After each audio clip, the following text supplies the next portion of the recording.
apresentando o projeto aprovado pela FAPEMIG APQ 02855 de 2015, esclerotina e esclerotioro, mofo branco com perspectiva de fonte de novos compostos com atividade antimalárica e anticâncer, sob a minha coordenação, professora Luciana Azevedo, da Unifal-MG. Esse trabalho, ele se baseia no fato que a esclerotina e esclerotioro é um mofo, também conhecido como mofo branco, que pode infectar várias culturas importantes para o agronegócio brasileiro, como feijão, soja, canola, algodão, batata, entre outros. E esse fungo, ele pode infectar de forma tão violenta essas culturas que pode haver uma perda de 10 a 80% da sua produção.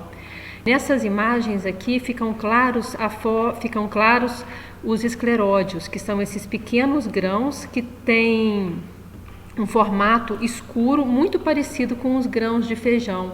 Esses grânulos, eles correspondem à forma vegetativa desse fungo, da esclerotina e esclerotioro. Nessa última figura, é possível ver numa placa uma mistura de soja contaminada com esses grânulos.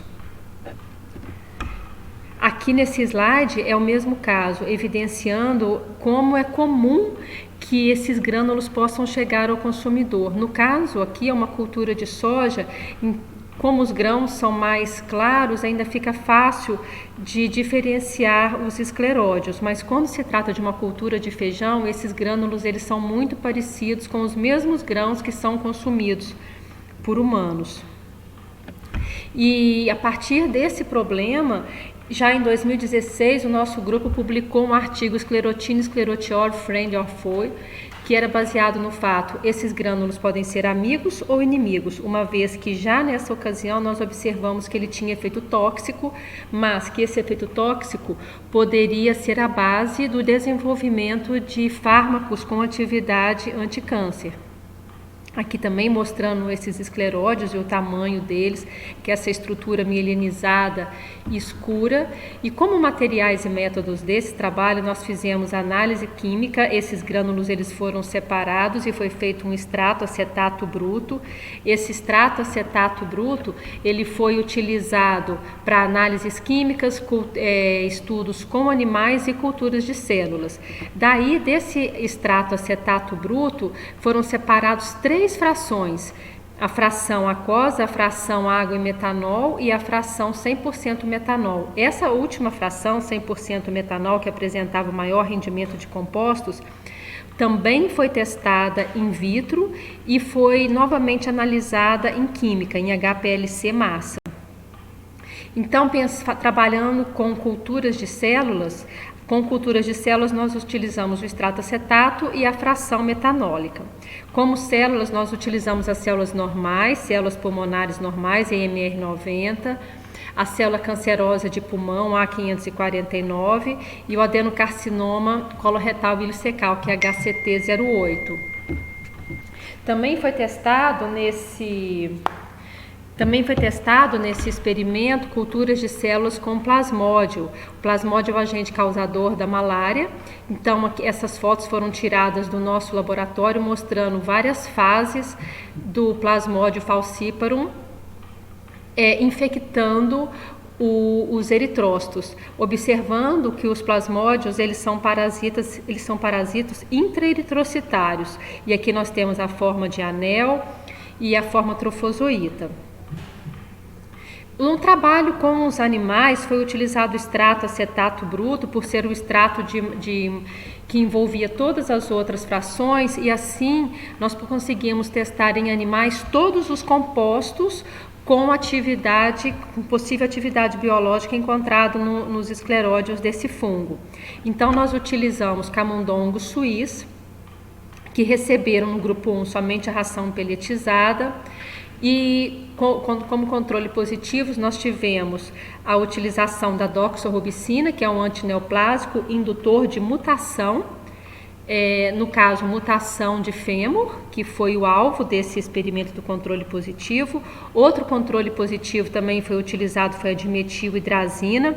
Esse controle positivo ele teve Ele teve o objetivo de avaliar todos os estudos que foram realizados em cólon, uma vez que a dimetilhidrazina, o órgão-alvo dela é o intestino. E aí nós tivemos grupos somente com extratos em 3 frações, que era para avaliar o efeito tóxico desses extratos. Então, foram feitos testes com os fêmures, no caso, o material da medula óssea foi coletado para análise de micronúcleo, os cólons foram retirados, foram preparados Swiss rolls, que são esses formatos enroladinhos, com os cortes histológicos. A partir desses Swiss rolls, nós fizemos análise de apoptose, em que foram analisadas 1000 células epiteliais, e também análise de criptas aberrantes. Como resultados, foram levantados uma série de compostos. Entre esses compostos, nós chamamos atenção para o peróxido de ergosterol, que nós produzimos um artigo especificamente sobre ele. Como resultados dos testes com culturas de células das 2 frações, nós observamos que esses compostos extraídos do escleróide, no caso essas 2 frações, elas têm um efeito extremamente tóxico, tanto para as células normais, a IMR90, nós observamos aqui que o GI de 16 microgramas por ml, esse é um valor relativamente importante, ou seja, o que isso significa? Significa que com uma baixa quantidade desse extrato, ele já consegue matar as células, e com valores de 19 e de 101 microgramas por ml é possível matar as células de cólon e as células cancerosas de cólon e as células cancerosas de pulmão. Chamamos atenção para esses resultados, que é necessário uma quantidade menor para matar uma célula normal do que uma célula cancerosa, ou seja, as células normais humanas, elas são mais sensíveis ao extrato do que as células cancerosas. Ou seja, esse extrato oferece um grande risco para a saúde humana. Como espécies reativas de oxigênio, indução de estresse oxidativo, evidenciamos que esses extratos, eles intensificam, eles estimulam a produção de estresse oxidativo, principalmente nas células do cólon. Com relação ao plasmódio, fica muito evidente que ele teve uma atividade muito fraca e ele não consegue matar essas estruturas intraeritrocitárias. Com relação aos testes com animais, pelo teste do cometa, aqui nós temos uma foto de uma eletroforese do DNA, do DNA, sendo a primeira um controle com pequena corrida de fragmentos do DNA e a segunda foto uma corrida mais intensificada de fragmentos de DNA durante um processo de eletroforese alcalina. Esses resultados, eles apontam efeitos genotóxicos, porque eles atuam diretamente sobre o DNA antes do processo de reparo. E os testes realizados com esses escleródios, eles mostram que os compostos do escleródio eles tiveram uma ação tão genotóxica, uma ação genotóxica tão importante, que chega a ser similar ao composto do controle positivo, que é a doxorubicina. Ou seja, o dano é tão intenso que ele se iguala ao que é a droga de referência para induzir mutação, para induzir genotoxicidade. Com relação ao teste do micronúcleo, o teste do micronúcleo ele já avalia a mutação, ou seja, as células que se multiplicaram e puderam ser reparadas. Aqui, mutação nas células da medula óssea, os eritrócitos, e as células do cólon, os colonócitos. Os resultados apontam também para o mesmo caminho, ou seja, os compostos do escleródio eles são capazes de induzir essas lesões em maior quantidade, tanto nos eritrócitos como no cólon, o que evidencia que esses compostos são tóxicos também quando se refere à mutação, ou seja, mesmo após uma situação de reparo, os danos ainda são mantidos devido à sua magnitude de intensidade. Aqui mostrando uma apoptose induzida nessas setas induzida pelos compostos. E com relação à apoptose, o mesmo efeito.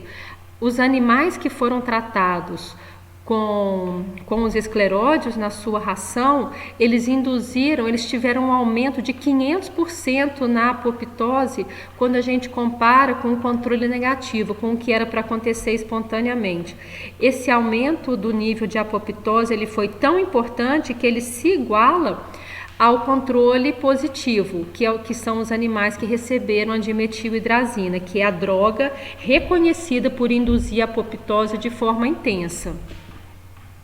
Ou seja, um aumento de apoptose indica que o extrato ativou mecanismos de morte celular. Com relação ao estresse oxidativo, o MDA, esses resultados, eles ratificam os resultados que nós já tínhamos observado in vitro. Então, em vivo, ele repete aquilo que nós já tínhamos observado com as nossas células, ou seja, os escleródios, eles aumentam o estresse oxidativo. Aqui no caso com relação ao malonaldeído. O aumento do estresse oxidativo, ele causa um aumento do crescimento tumoral, aumento da invasão, metástase e pode levar à oxidação de ácidos graxos. Bom, como conclusão, nós tivemos resultados relativos aos escleródios desse fungo Sclerotinia sclerotiorum.